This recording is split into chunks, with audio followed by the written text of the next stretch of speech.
how's it going? My name is Andy Monroe, co-founder of Bullish Events. Welcome back to the channel. In this video, I want to walk you through a hidden event model that is absolutely crushing it right now in the coaching, info, and online education industry. And what's crazy about this hidden event model is it's not a new model. It's been around for a long time. We were even leveraging it back in 2020 and 2021, getting really good results back then. But right now in 2026, it is by far the best event model. It's the go-to event model. We are absolutely crushing with it for our partners and our clients. And we're also seeing other big players in the industry starting to leverage this event model as well. But before I dive into what this event model is, I want to walk through what was up until this point the best performing event model and the one that most people in the industry talk about. If you go and look up, in-person events for coaching, info, and online education businesses right now, you'll see a lot of videos about acquisition events. There's other people in the industry selling services to help with acquisition events. And up until 2026, this was probably the best model to run for a coaching info or online education business. But I want to break down this event model and compare it to the one that we're seeing crush right now and kind of compare and contrast to show you why the one that is working right now, the hidden event model, is performing so well. But first, let's dive into an acquisition event just so you can kind of gain an understanding of what it is and why it's different from the one that's working right now in 2026. So an acquisition event, in the simplest terms, is just an event that is designed to enroll people into your high ticket offer. So there's a ton of very popular, famous acquisition events. They're called sales events or conversion events. There's a lot of different names for them. There's a lot of very popular and famous ones that you would probably know. Funnel Hacking Live is one. I got a few examples down below to show you. But what an acquisition event is they're usually 2 to 4 days. You sell a bunch of tickets to them. You want to fill the room with as many people as possible, with as many qualified people as possible. You get cold leads in there. You get warm leads in there. It's kind of a mixture of cold and warm. You have a huge choreographed sales pitch, both to your emotional buyers and your logical buyers. The goal is to create some sort of table rush. And the entire event, like I said, is designed to enroll people into your high ticket offer. And a few examples of these events right here, like I mentioned, was Funnel Hacking Live. This was a huge acquisition event for ClickFunnels and Russell Brunson's whole ecosystem. Another one is Tony Robbins. He's been doing acquisition events for a long time, and a lot of his events were very powerful and profound, but they were designed to enroll people into his different high-ticket offers. And we even ran this event model for a long time at Fun Launch. I was a founding partner at Fun Launch, and this event, Fun Launch Live, was actually a huge part of our growth. We would use this as a huge acquisition event. We would generate multiple 7 figures in 1 month, and it would kind of fuel the rest of our year when we ran this event. And these events did really well for a super long time. They were crushing it, and it was kind of the go-to event model in the coaching, info, online education industry. But in 2026, we're seeing a different event model work really well, and that is a fulfillment event. And in the simplest terms, a fulfillment event is an event that is designed to fulfill. It's designed to get results for your clients. It's designed to take people that are going through your program and take them through an experience of event-based fulfillment, event-based implementation and integration. And you'll see what this means, or you'll get a better understanding of what this means here in a second. So to break down what a fulfillment event is they are usually 2 to 3 days. They are only for your pre-existing clients. So this is something that is very different from an acquisition event. At an acquisition event, you're typically looking to get cold and warm leads into the seats of these events and treat them as buyer units. And we did like to have pre-existing clients in the rooms of these events because it helped with social proof. Sometimes they act as like your natural salespeople walking around and talking about how good you are, what you do, and how great of results you've gotten for them. We would even do like award shows at these acquisition events to showcase the students that have gotten really good results or the members that have gotten really good results. There's a whole play and strategy as to why you should have some pre-existing clients in the room at these events, but most of the time you want clients that you can sell into your high ticket offer. So you want cold leads and you want warm leads in the rooms of these acquisition events. But for fulfillment events, it's only for your pre-existing clients, people that are in your offer right now that you're getting results for. And it's also attached onto an offer. So instead of enrolling people into your high ticket offer, fulfillment events are attached onto that high ticket offer. So a great example of this, just going back to Fun Launch here, when we did the Fun Launch Live events, we would sell a $30,000 offer. This was a year-long program where people would get help launching and scaling their investment funds. And when they bought into this $30,000 program, they got access to 3 fulfillment events per year. That's a fulfillment event. So it's attached onto the high ticket offer. It's not the event designed to enroll people into the high ticket offer. So hopefully this is all making sense. and they're designed to fulfill on your offer, aka doing the work in real time.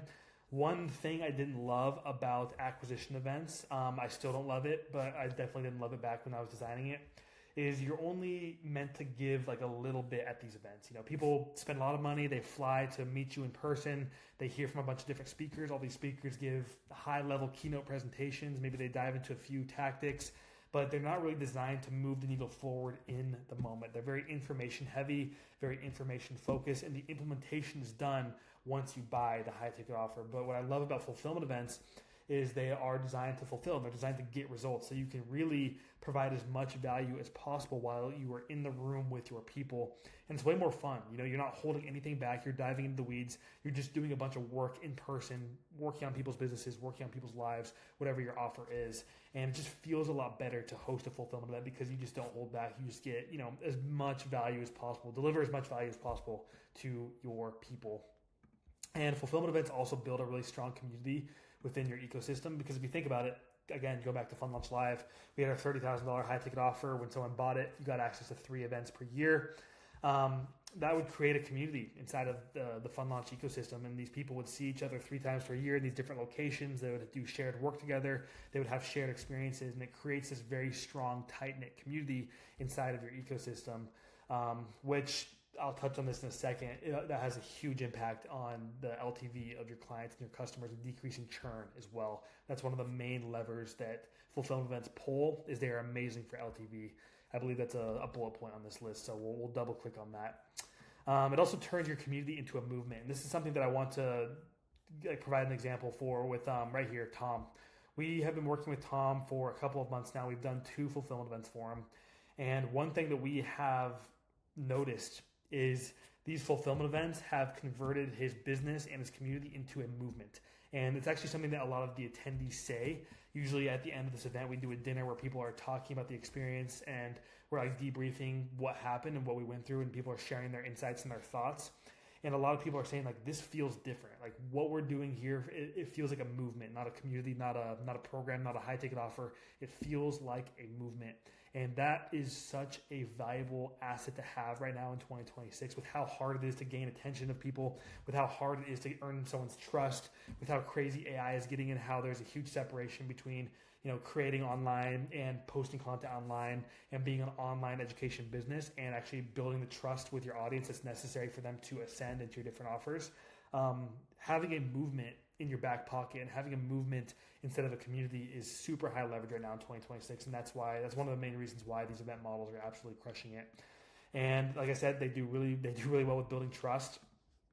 They build trust with your pre-existing clients, obviously, because you get them in the room, you get them amazing results, and they will trust you, forever once you do that, once you take them through that experience. But it also builds trust with potential leads and potential clients, because they see you hosting these events, they see you distributing this content online, they see the pictures on your website, they see the testimonials that you captured at your fulfillment events, and they really begin to trust you because you are providing this gathering point, this space for people to gather in your industry, which is very unique. So amazing for building trust. Like I said, amazing for increasing LTV and decreasing churn.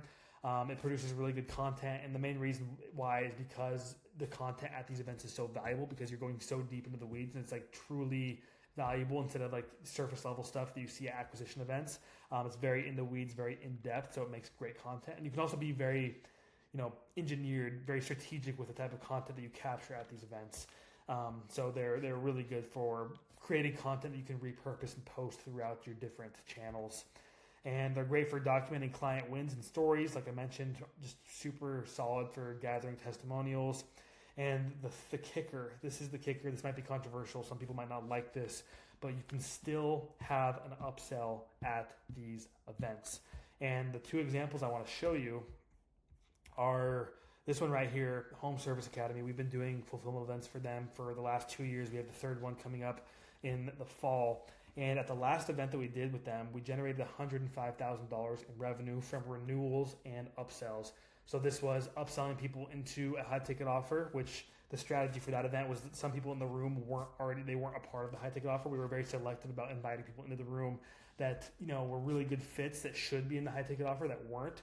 So we had a few of those people in the room, and we also had a renewal opportunity, so people could renew back into the program they were already in. and we were able to clear 6 figures in revenue from a fulfillment event, which kind of breaks all the rules of a fulfillment event. People would always view like the traditional event value ladder is acquisition events were designed to make all the revenue and enroll people into the high ticket offer, and fulfillment events were kind of just a sunk cost and didn't make any money aside from sponsorships and maybe selling tickets to it. But we cleared 6 figures in revenue from an upsell, whether it was renewals or getting people into the high ticket offer. Kind of broke the rules, but it worked really well. So we're running that model again with them in the fall. And then with Tom at this event generated $500,000 in new revenue for Tom with the same principle. All these people were already a part of his high ticket offer. His high ticket offers range from $16,000 to $20,000. And when they come and do the work with Tom in person, a very select few founders are presented with an opportunity to work with Tom further.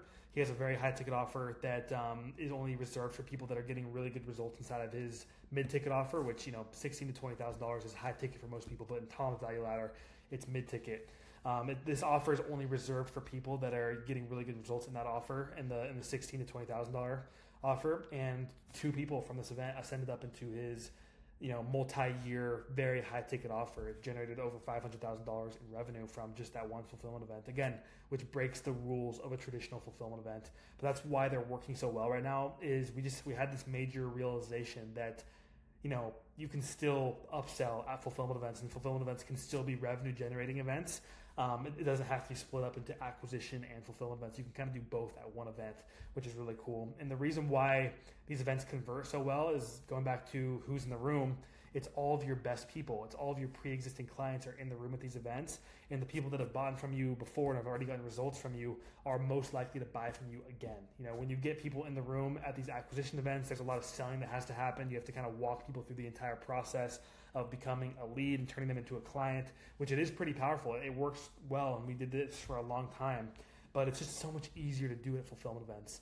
And they also work wonders on your LTV and your churn. So you can kind of kill 2 birds with 1 stone. You can improve the lifetime value of your clients, and you can also treat it as some kind of an ascension event as well.